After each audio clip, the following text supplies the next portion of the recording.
अभी तक आप उर्दू, हिंदी, अंग्रेजी तक तकरीर समाअत फरमा रहे थे। अब मैं आपको अरबी दुनिया में ले चलता हूँ। अय्युहस्सादतुल हुदूर व दुयूफुल अकारिम व तालिबातुल अइज़्ज़ा वल मुस्तमिऊन वल मुस्तमिआत, इला अन अंतुम तस्मऊन अल खुतब अल उर्दिय्या फिल मुसाबक़त अस्सनविय्या मिन तालिबात हादिहिल महद। अय्युहस्सादतुल अफादिल, الآن نحن نبدأ هذه المسابقة السنوية في اللغة العربية. أيها المستمعون والمستمعات، لا أريد أن أحول بينكم وبين الخطيبات لأن الوقت محدود ومحدد، فالساعة لا تسمح لي أن أطيل عليكم الكلام. فأنادي الخطيبة الأولى تحسين فاطمة بنت محمد أيوب مرحوم أن تأتي المنصة وتخطب خطبة وجيزة أمام المستمعين والمستمعات.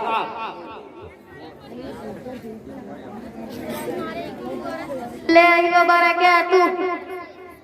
السلام.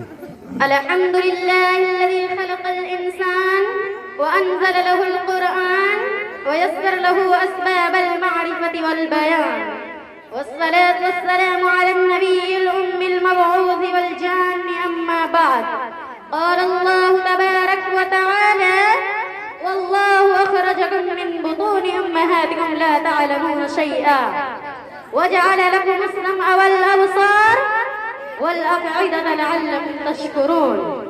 وتلك الأمثال نضربها للناس وما يعقلها إلا العالمون. إنما يخشى الله من عباده العلماء.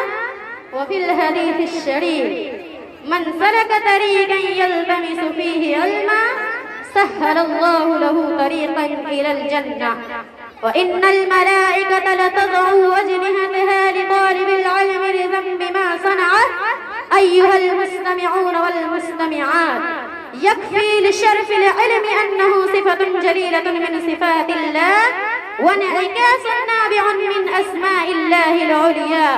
وليس العلم هو الحفظ والاستظهار فقط، وليس العلم هو الجمع والادخار فحسب، فذاك شأن الببغاء العجماء أو شأن المسجلة والآلة السماء. ولكن العلم هو الفهم والإدراك، العلم هو التفقه والمعرفة، العلم هو الذي ينير القلب ويرفع شان صاحبه ويدعوه إلى العمل والتطبيق.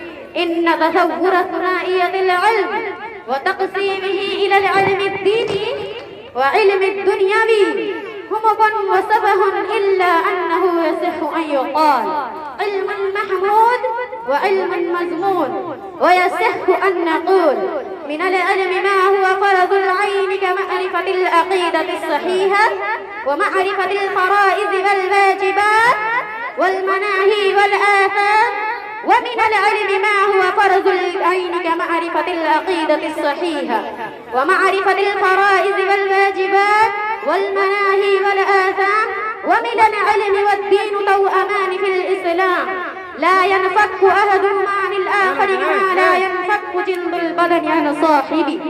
فالإسلام يدعو إلى العمل، ولا عمل إلا بعد العلم. فلا بد إذن لصاحب الدين أن يتلقى العلم أولا. ومن الأمور البديهية أن الإسلام رفع شأن العلم وحض على طلبه وزعه في الواجبات الأولية. فقال العز من قائل: قل هل يستوي الذين يعلمون والذين لا يعلمون؟ يرفع الله الذين آمنوا منكم والذين أوتوا العلم درجات. وقال المعلم الأول والآخر صلى الله عليه وسلم: من يرد الله به خيرا يفقهه في الدين. وقال أبو الدرداء رضي الله عنه: العالم والمتعلم شريكان في الخير، وسائر الناس مجملا خير، فكن عالما أو متعلما أو مستمعا ولا تكن الرابعة فتهلك. إخوة الأحبة، لا بقاء للعلم ولا ضيوعه إلا ببقاء الطالبين الراغبين فيه والمتعلمين المخلصين له الباذلين نفوسهم ونفائسهم في سبيله، فإنهم هم الذين ينقلون العلم إلى الأجيال الأجيال القادمة، وبهم تبقى سماع العلم ساطعا، وأرضه خصبة خضراء، والعلم لا يعطي نوره إلا من يطهر نفسه ويزكي قلبه من الآفات والسيئات.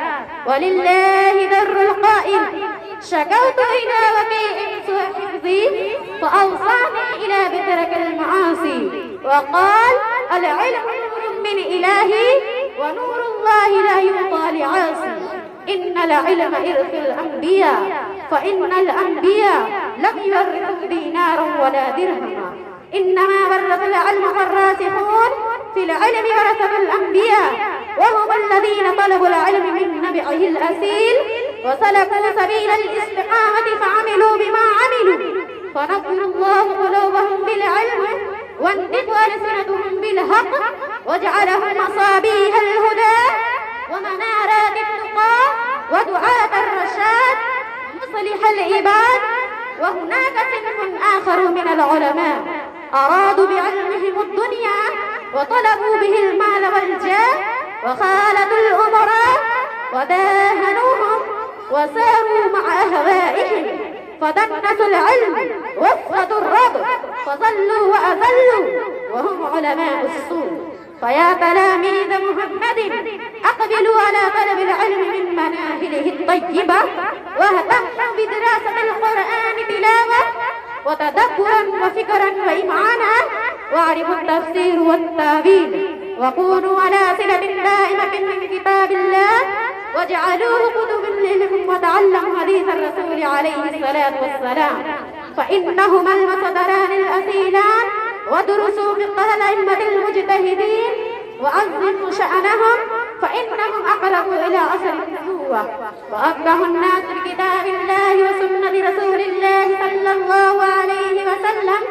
من يرد الله به خيرا يفقهه في الدين. والسلام عليكم ورحمة الله وبركاته.